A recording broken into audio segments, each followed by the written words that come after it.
إذاعة جمهورية مصر العربية من القاهرة تقدم كلمتين وبس.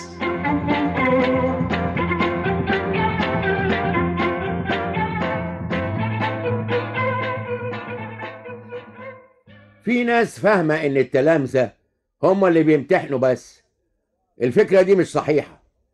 في امتحانات للكبار زي ما في امتحانات للتلامذة. الحياة نفسها، تتابع الأيام ذاته في امتحانات.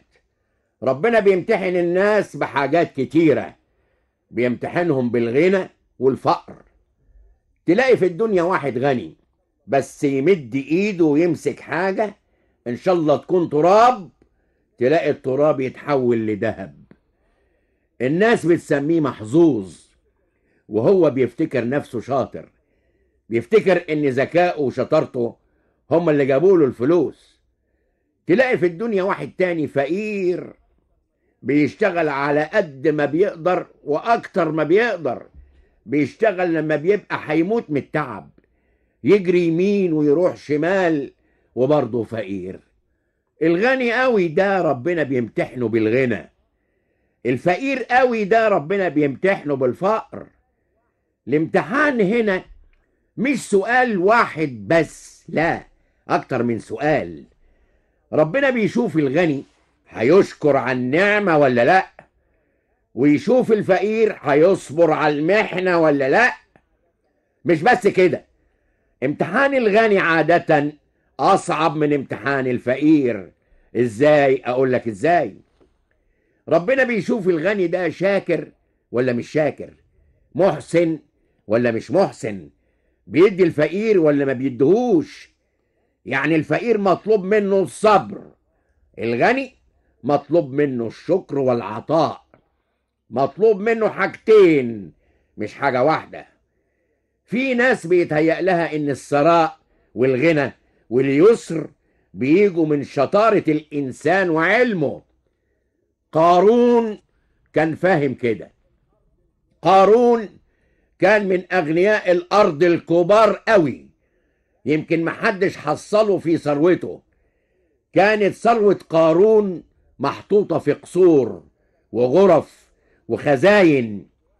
مفاتيح الثروة دي ما كانش واحد يقدر يشيلها. مفاتيح الكنوز كانت محتاجة العصبة، محتاجة ل6 رجالة أو 8 رجالة عشان يشيلوها.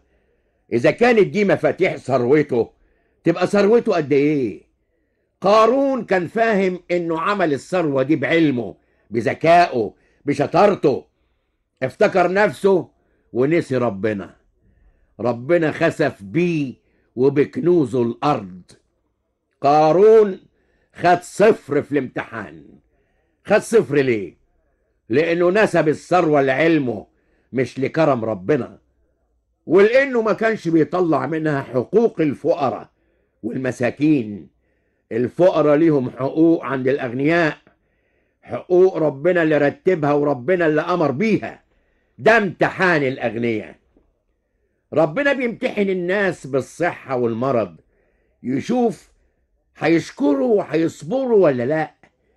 ربنا بيمتحن الناس بالسلام والحروب، بالحياة الطبيعية والكوارث، يشوف هيشكروا في الحياة الطبيعية ولا لا، ويشوف هيصبروا في الكوارث ولا لا، ويشوف هيتعاونوا في الكوارث وفي غيرها ولا لا. السيول اللي حصلت في مصر كانت امتحان من امتحانات الحياة. امتحان بالنسبة للي أضيروا من السيول، وامتحان بالنسبة للي نجوا منها. نشوف اللي أضيروا هيصبروا ولا لا، ويشوفوا اللي نجيوا بيتعاطفوا ويتعاونوا مع المضارين ولا لا. عايزين نشوف صور من التعاون الجميل. عايزين اللي ربنا اداهم يكرموا للي حصلت لهم الكارثة.